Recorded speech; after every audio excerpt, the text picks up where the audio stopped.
नमस्कार, राजनीति के स्पेशल एडिशन में आपका स्वागत है। आपके साथ मैं हूं प्रत्युष खरे और आज हमने राजनीति का डेली शो ड्रॉप कर दिया है। क्यों? क्योंकि आज संभल पर बहुत बड़ी खबर आई और जी न्यूज पर हम संभल को लेकर एक्सक्लूसिव खुलासा करने वाले हैं। राजनीति के स्पेशल एडिशन में हम आपको बताएंगे कि आखिर संभल में 1947 के बाद से ही हिंदुओं को क्यों टारगेट किया जा रहा है और नवंबर 2024 में हिंदुओं के खिलाफ कौन सी बड़ी साजिश योगी फोर्स की मौजूदगी में फेल हो गई। संभल दंगे पर गठित न्यायिक आयोग ने अपनी रिपोर्ट मुख्यमंत्री योगी आदित्यनाथ को सौंप दी है।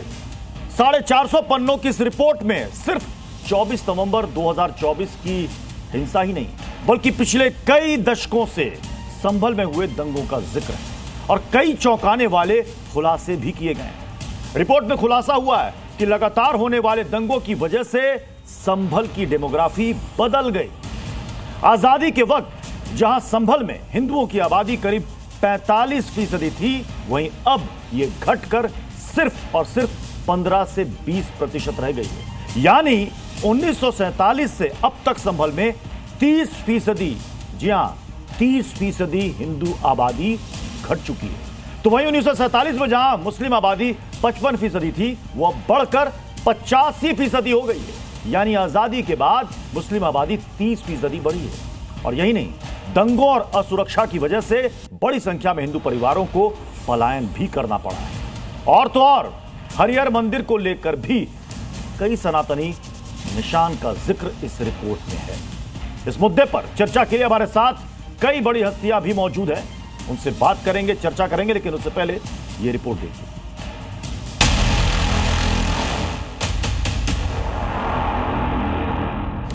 संभल हिंसा पर सबसे बड़ा खुलासा।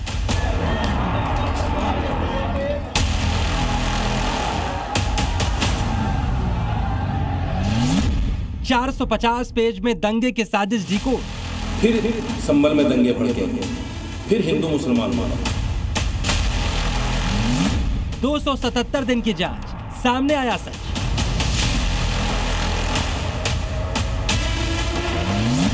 आजादी के बाद संभल में हिंदू टारगेट पर। भारतीय जनता पार्टी ऐसी गोपनीय रिपोर्ट केवल जनता का ध्यान मुख्य मुद्दों से बांटने के लिए लेके आती है। हिंदुओं से साजिश रची, बदली डेमोग्राफी।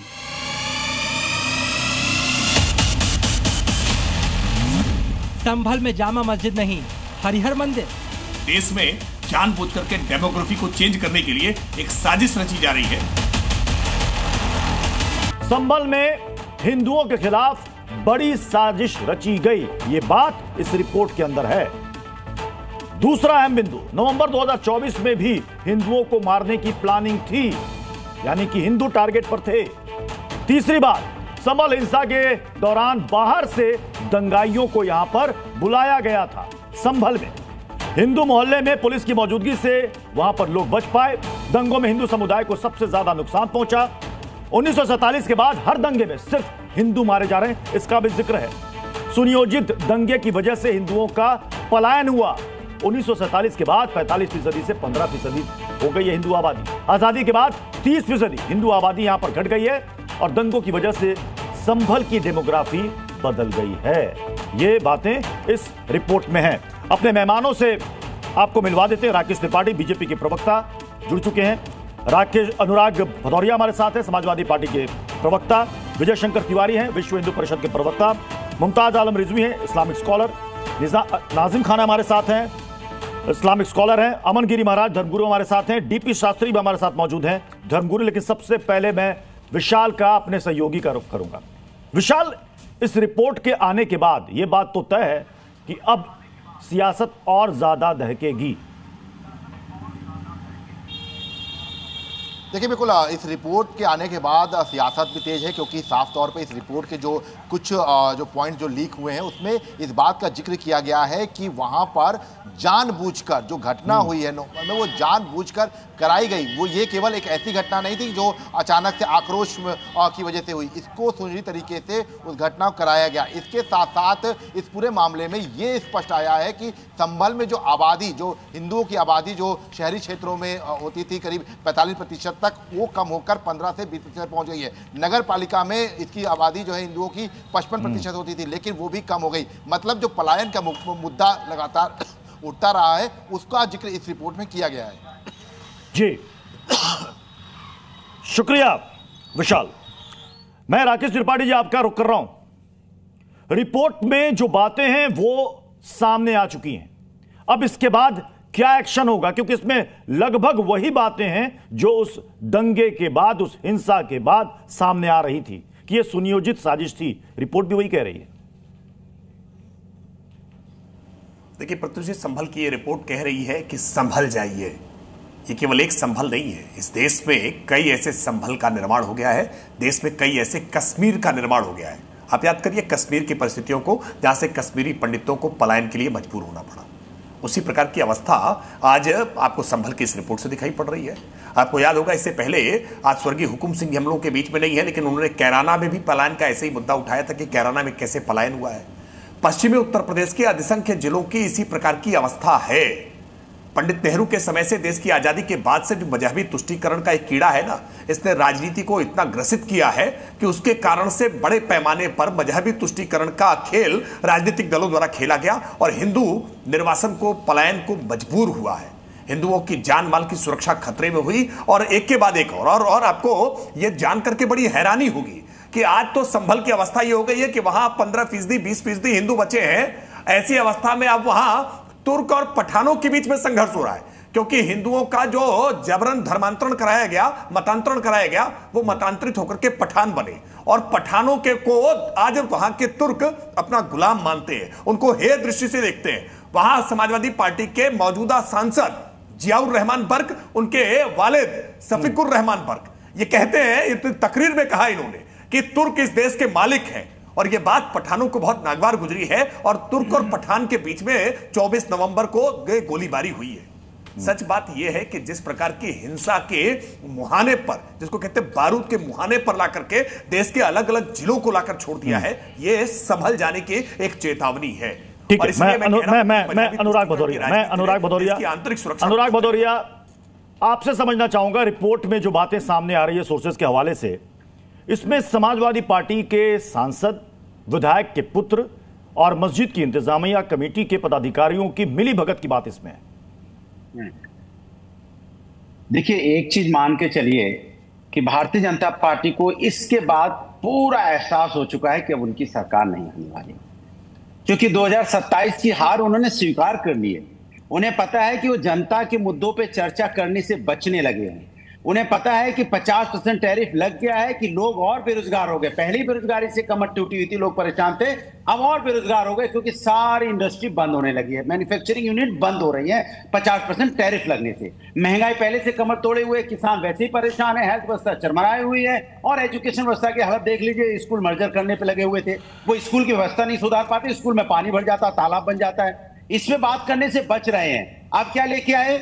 अब वो संभल की रिपोर्ट लेके आए। भैया ये भूल जाते हैं कि 8.5 साल से इनकी सरकार है। उत्तर प्रदेश में लगा लें तो 89 से लेके आज तक 14 साल 325 दिन भारतीय जनता पार्टी की सरकार ने राज किया उत्तर प्रदेश के अंदर में। समाजवादी पार्टी और जनता दल का सरकार मात्र 11 साल 274 दिन रही है। तो भैया 14 साल आपने शासन किया, तो इसके मतलब आपकी सरकार नाकाम थी, नाकारा थी।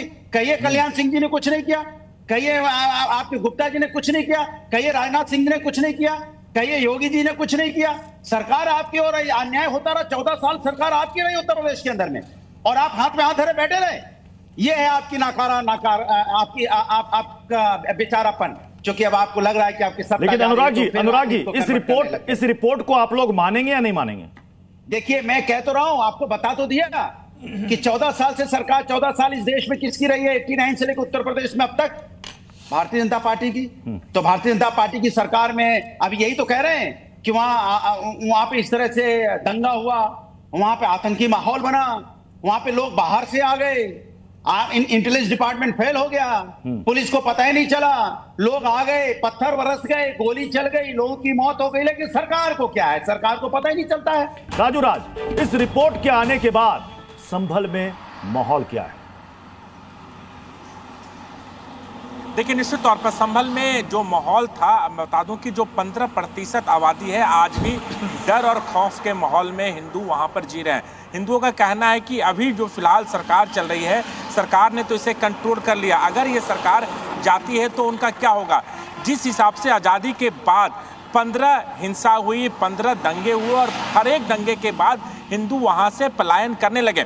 हमने तमाम जब ग्राउंड रिपोर्टिंग कर रहे थे प्रत्यूष, तो 78 के दंगों से भी मिला, 99 के दंगों से भी लोगों के पीड़ित परिवारों से मिला। उनका साफ तौर पे कहना था किस तरीके से हिंदुओं पर बर्बरता किया गया। हर दंगे के बाद कईयों को जिंदा जला दिए गए और उनके परिवार आज भी मौजूद है, उस दर्द को आज भी है, लेकिन उनके सामने डर और खौफ इस कदर था कि वो सामने चाह के भी नहीं आ पाए।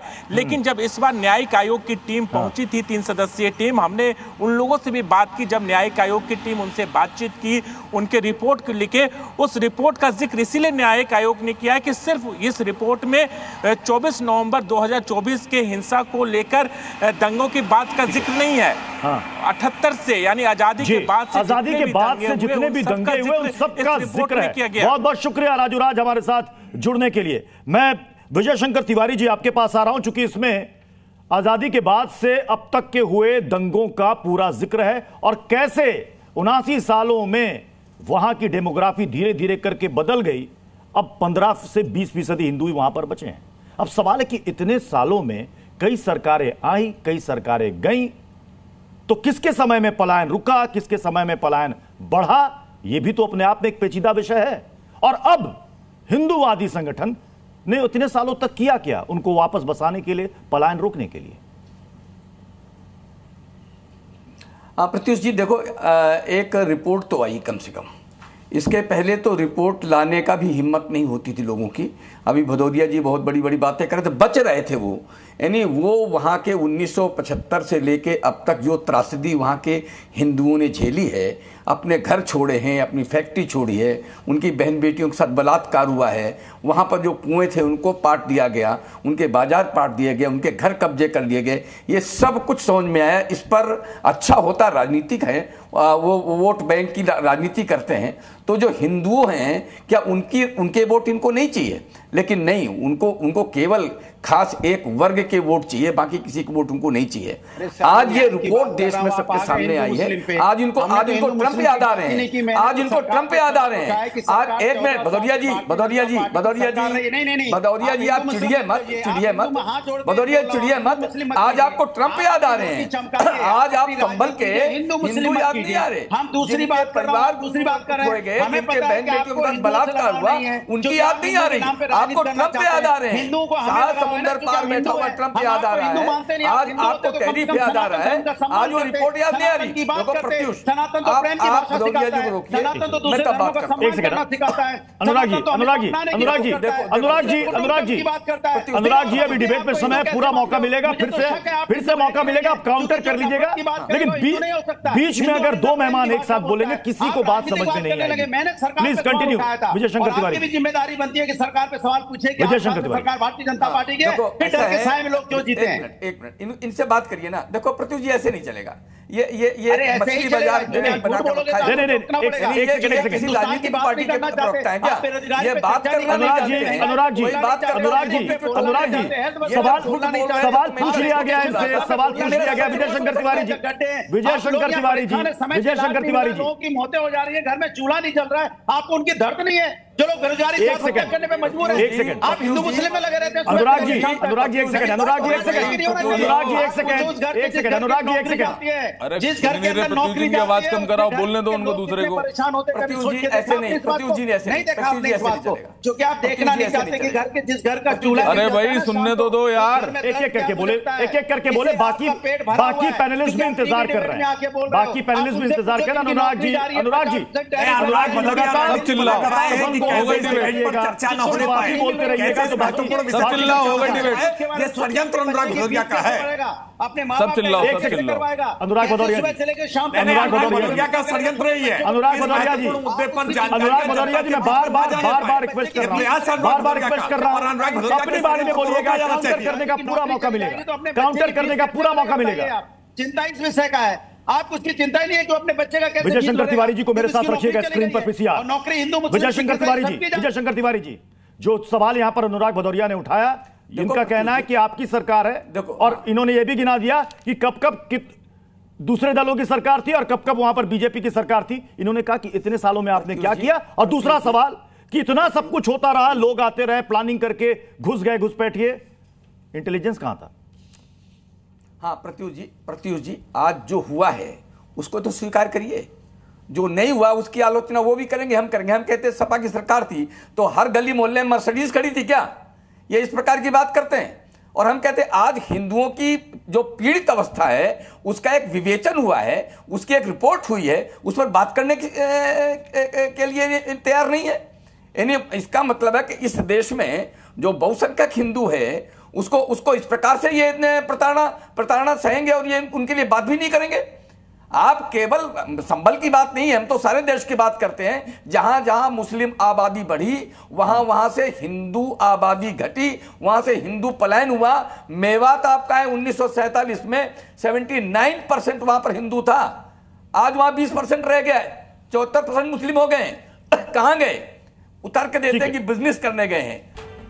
इस रिपोर्ट को आप पहली बात मानते हैं या नहीं मानते हैं? क्या यह रिपोर्ट झूठी है, बकवास है, क्या है आपकी नजर में क्या है? हाँ प्रत्युष जी, ये रिपोर्ट तो गोपनीय थी, तो ये फिर इसके जो अंदर के सूत्र से के हवाले से जो बताया जा रहा है तो ये सार्वजनिक कहां से होगी? सबसे गंभीर मामला तो यहां पे।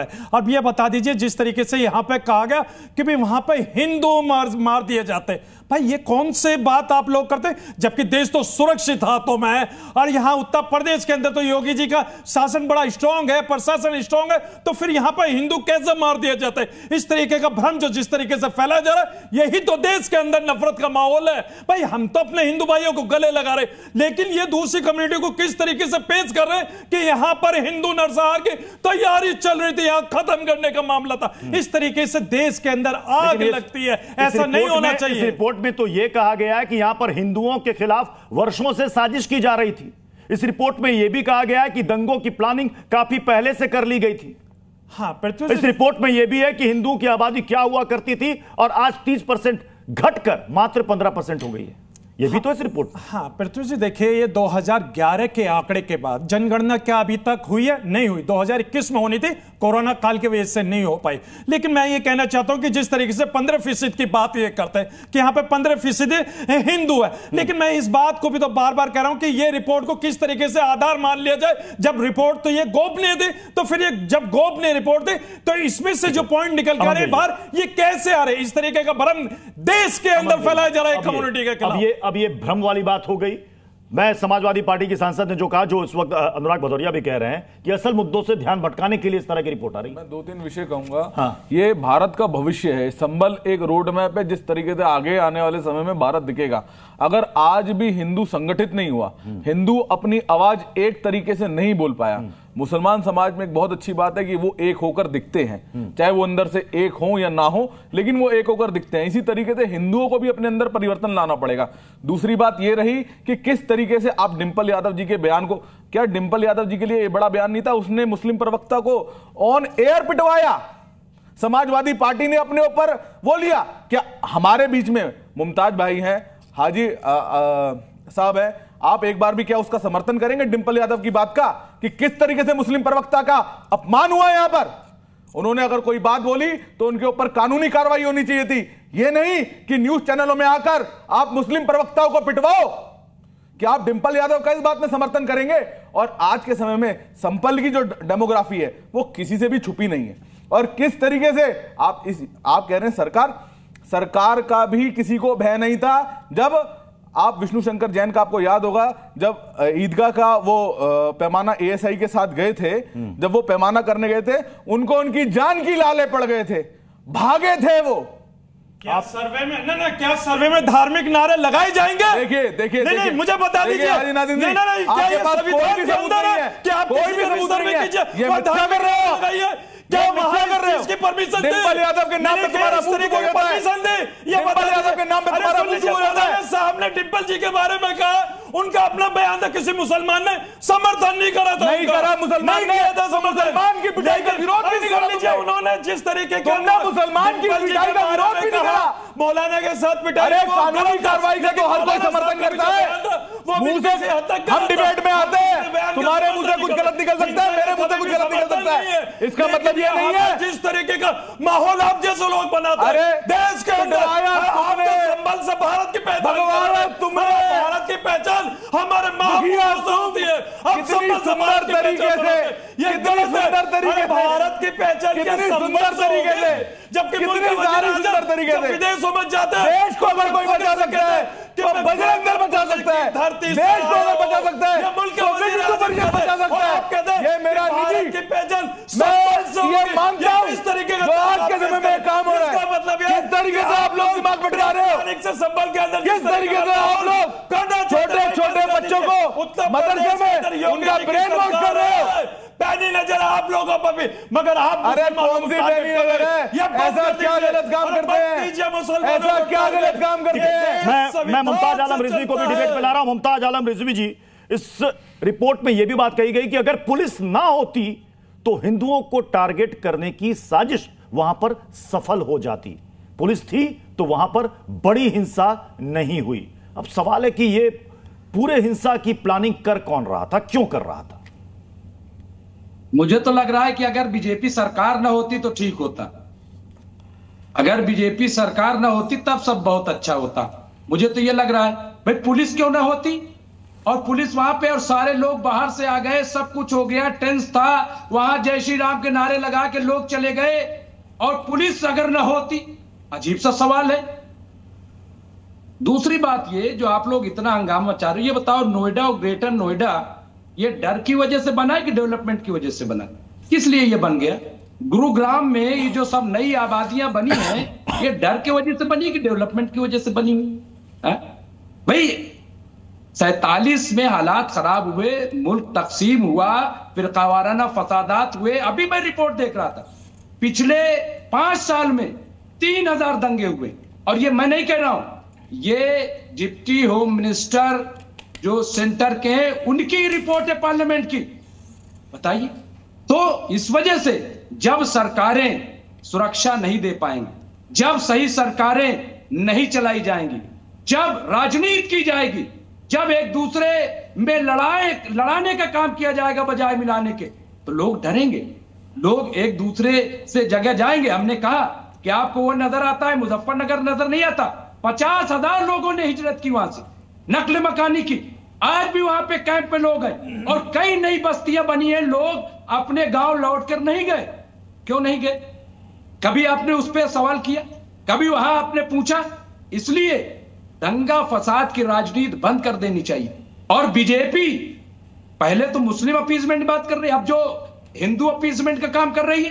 भाई सेंटर में मोदी जी की सरकार है, स्टेट में योगी जी की सरकार है। हिंदू अपीजमेंट वाला सवाल मैं राकेश त्रिपाठी जी से लूंगा, लेकिन एक बड़ी खबर इसी रिपोर्ट से जुड़ी है। संभल हिंसा में टेरर एंगल का कनेक्शन भी इस रिपोर्ट में, आतंकी संगठन के अड्डे का भी जिक्र है, अलकायदा और हरकतुल मुजाहिदीन की मौजूदगी का भी जिक्र है। मौलाना आसिम उर्फ आतंकी सनाउल हक का कनेक्शन भी इससे जुड़ा है। अमेरिका ने मौलाना आसिम को आतंकवादी घोषित किया था।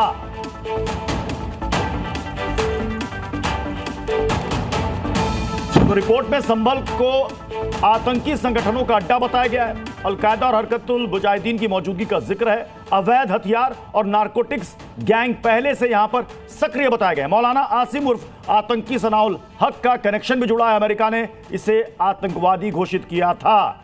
ये तमाम बातें हैं।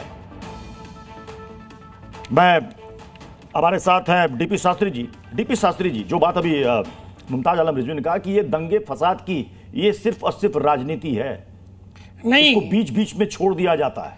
नहीं, ऐसा नहीं है, वो गलत बोल रहे हैं। सपा के प्रवक्ता भी स्वार्थ हित में बोल रहे हैं।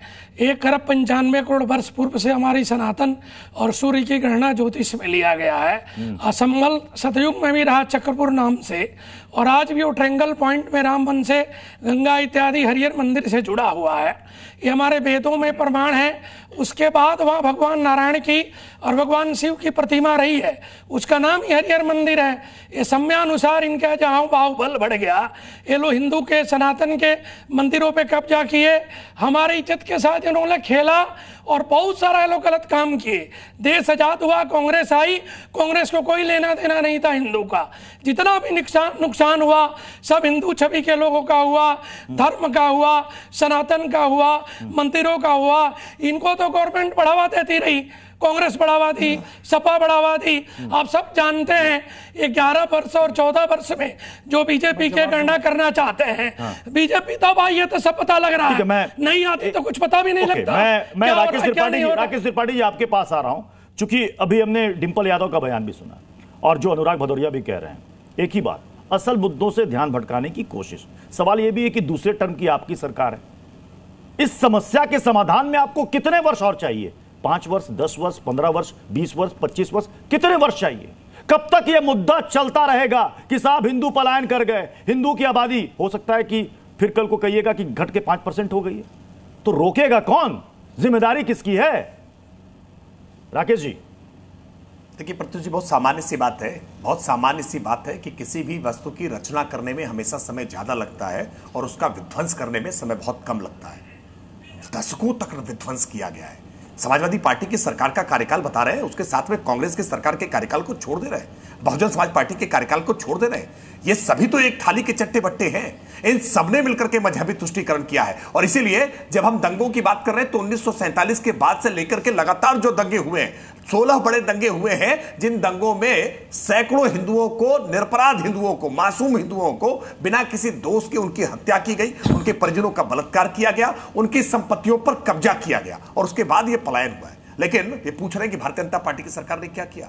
भारतीय जनता पार्टी की सरकार है, इस वजह से 24 नवंबर 2024 को वहां दंगा नहीं हुए पाया, वरना तो साजिश षड्यंत्र तो पूरा था। इनके सांसद जियाउर रहमान बर्क ने जिस तरह की तकरीर और तैयारी की थी ना, ये कोशिश थी कि जो 15% बचे हिंदू हैं या तो वो भी पलायन कर जाएं या धर्मांतरण करने के लिए मजबूर हुए। लेकिन इस बार उत्तर प्रदेश में योगी आदित्यनाथ की सरकार थी और सरकार ने इसलिए दंगे को होने नहीं दिया। आप परेशान मत होइए, आप परेशान मत होइए, दल गुलामी करिए। अरे अनुराग भदौरिया, ये कुर्ता हरा पहन लिया है, ये कुर्ता हरा पहन लिया है। आने वाली संततियां, आने वाली संतति कहां जाएंगे? आपके आने वाली जो समाज संतानें हैं ना, वो भी मतांतरण करने को मजबूर हो जाएंगे। वो भदौरिया नहीं लिखेंगे, वो अनुराग नहीं रहेंगे, वो सब अब्दुल्ला हो जाएंगे। मत परेशान हो, अनुराग भदौरिया दल की गुलामी करो, अच्छी बात है, आपको समाजवादी पार्टी बड़ा पद दे देगी, ये बात सही है। लेकिन समाज आपसे सवाल पूछेगा, आपकी आने वाली पीढ़ियां आपसे सवाल पूछेंगे कि अनुराग भदौरिया ये बैठ करके जो दल गुलामी कर रहे थे ना, मजहबी तुष्टीकरण के लिए अखिलेश यादव के जो तलवे चाट रहे थे ना, उसका क्या परिणाम हुआ है? संभल की रिपोर्ट को जरा एक बार पढ़ो तो, घर में जाकर के पत्नी बच्चों के सामने जरा खोलो तो ये सवाल पूछा जाएगा, ये सवाल पूछा जाएगा आपसे कि देश को गुलाम बनाने के लिए अनुराग भदौरिया जैसे लोगों का योगदान था। लेकिन आप परेशान मत होइए, अब देश में भारतीय जनता पार्टी की सरकार है और राज्य में भारतीय जनता पार्टी की सरकार है। हम ऐसे लोगों के खिलाफ कठोरता से कार्रवाई करेंगे। जितने कूप ढके गए थे वो कूप मुक्त कराए जा रहे हैं, जितने धर्मस्थलों को क्षतिग्रस्त किया गया है उन धर्मस्थलों का पुनर्निर्माण हो रहा है। अनुराग लोगों में भरोसे की बहाली हो रही है, फिर से लोगों का विश्वास बहाल हो रहा है। अनुराग जी, एक सेकंड, अनुराग भदौरिया जी करने का प्रयास करेंगे, ये षड्यंत्र करके आए हैं। मैं अनुराग भदौरिया जी से मेरा सवाल है। अनुराग भदौरिया जी, घटना घट गई, आयोग का गठन हुआ, आयोग ने अपनी जांच के बाद रिपोर्ट दी थी। कैसे फिर आवाज ही नहीं जा पाएगी? सरकार की जिम्मेदारी उठा रहे हैं, सरकार की जिम्मेदारी। ठीक है राकेश जी, एक सेकंड, संभल से पलायन नहीं होने जा रहे। अनुराग भदौरिया, सवाल मेरा नहीं होने पाएगा। अनुराग भदौरिया जो जियाउर रहमान बर्क जैसे लोगों को राकेश जी कहते हुए हुआ है ना, ये तो राकेश जी एक सेकंड, ये खा जाएगा आप। ठीक है, फिर दोनों बोल रहे हैं, एक साथ बोल रहे हैं, किसी को समझ में नहीं आ रहा। ये सवाल घर में पत्नी बच्चे पूछेंगे, ये दल की गुलामी करके समाजवादी पार्टी का अनुराग भदौरिया को रखिएगा किसी यार मेरे साथ, देश कहां जाएगा? करके रखिए। ऐसी कर दिया कि बेचारी अनुराग जी, आपकी व्यवस्था है, एक सेकंड, अनुराग जी एक सेकंड, लगता आवाज नहीं जा रही। अनुराग जी आवाज जा रही है क्या? अनुराग जी आवाज जा रही है मेरी? अनुराग जी आवाज जा रही है मेरी? अनुराग जी आवाज जा रही है मेरी? सुन लीजिए, मैं आपसे पूछ रहा हूं, घटना घट गई, आपका सवाल वाजिब है कि इंटेलिजेंस क्या कर रही थी, सरकार आपकी, पुलिस आपकी, प्रशासन आपका, क्यों वहां पर हिंसा हो गई, यह आपका सवाल वाजिब है। लेकिन अब जब उस हिंसा की जांच के लिए आयोग बैठाई गई, 277 दिन की जांच के बाद फाइनली रिपोर्ट आ गई है, जो रिपोर्ट में जो बिंदुवार बातें कही गई हैं, क्या आपको उसमें शक है या आपको लगता है कि राजनीति से प्रेरित बातें वहां पर रखी गई हैं? देखिए, आप ये मान के चलिए भारतीय जनता पार्टी की सरकार को हिंदुस्तान से कोई लेना देना नहीं है, हिंदुस्तानियों से कोई लेना देना नहीं है। इनको सिर्फ राजनीति से मतलब है, इनको हिंदुओं से भी कोई लेना देना नहीं है। क्या हिंदू बेरोजगार नहीं है? क्या हिंदू बेरोजगार से आत्महत्या नहीं कर रहा है? क्या हिंदू लोगों को, आप हिंदुओं को जाओ हॉस्पिटल में लाइन लगा के उनको इलाज नहीं मिलता है, क्या वो हिंदू नहीं है? क्या महंगाई से मार खा रहा है वो हिंदू नहीं है? आप बताइए, जिसको एजुकेशन नहीं मिली, समय को दरकिनार करने की चेष्टा कर रहे हो, षड्यंत्र रच रहे हो। अनुराग भदौरिया, आंखें मूंदने से अंधेरा नहीं होता है, इस बात को समझो। अनुराग भदौरिया, ये सवाल पूछेंगे आपके बच्चे भी आपसे, क्योंकि आपके बच्चों को भी खतरा कराना पड़ेगा, धर्मांतरण के लिए मजबूर होना पड़ेगा। अनुराग भदौरिया, ये हरा कुर्ता पहन करके आधी गुलामी तो स्वीकार कर ही ली है, बच्चों को खतरा करा करके धर्मांतरण के लिए मजबूर करना पड़ेगा। ये अनुराग भदौरिया करो धर्म गुलामी। समाजवादी पार्टी तो विधायक सांसद बना देगी, टिकट तो दिया ही था, जनता ने जिताया भले नहीं, लेकिन ये जो चाटुकारिता है ना, ये बहुत भारी पड़ेगी। ये देश की इंटरनल सिक्योरिटी के लिए खतरा है। संभल की रिपोर्ट पर ये चाटुकारिता करना बंद करो, या संभल की रिपोर्ट को एक बार पढ़ो और जाकर के संभल जरा एक बार घूम कर आओ, देख कर आओ कि संभल के हालात क्या बना दिए। समाजवादी पार्टी ने अपनी सत्ता लोलुपता में मुसलमानों का वोट पाने के लिए किस स्तर तक जाकर के गिर गए। समाजवादी पार्टी किसी स्तर तक जाने को तैयार है मुसलमानों का वोट पाने के लिए, वोट बैंक के तुष्टीकरण के लिए। और आज तो तुर्क और पठान के बीच में झगड़ा हो रहा है, रोक नहीं पाओगे इस हिंसक वारदातों को, नहीं रोक पाओगे इस प्रकार की मानसिकता जाहिलियत भरी। मैं विजय शंकर तिवारी जी का जल्दी शुरू करना चाहूंगा। विजय शंकर तिवारी जी, अब आगे इस रिपोर्ट के आने के बाद क्या एक्शन होना चाहिए, जिसके बाद कम से कम फाइनली ये डिबेट इस मसले पर आने वाले कई वर्षों तक ना हो, क्योंकि अब आयोग की रिपोर्ट आ गई है। एक्शन लेने के एक्शन कौन लेगा? बारी किसकी है? मैं तो कहता हूं इनको सनातन पढ़ना चाहिए। विजय शंकर तिवारी जी। हाँ, प्रत्युष जी, अरे पढ़ाई लिखाई से कोई मतलब नहीं है। रुक जाइए जरा, हरा कुर्ता बुर्का पहन लो। भदौरिया जी रुक जाइए। अब हरा कुर्ते के बाद बुर्का पहनने का नंबर आ गया। विजय शंकर तिवारी जी बोले, इसके बाद बुर्का पहनोगे। की बात करते हिंदुस्तान एक। विजय शंकर तिवारी जी बोले, रुक जाइए। भदौरिया जी आप बात करो बीजेपी राज्य की, आप करो बीजेपी को किससे फायदा? एक बार आप बंद नहीं करेंगे आवाज तो नहीं चलेगा काम। बात करनी है तो बीजेपी की बात कीजिए। चले समय इजाजत दे रहा है इस डिबेट को मुझे यहीं पर समाप्त करना पड़ेगा। बहुत बहुत शुक्रिया आप सभी मेहमानों का हमारे साथ जुड़ने के लिए। जी न्यूज़।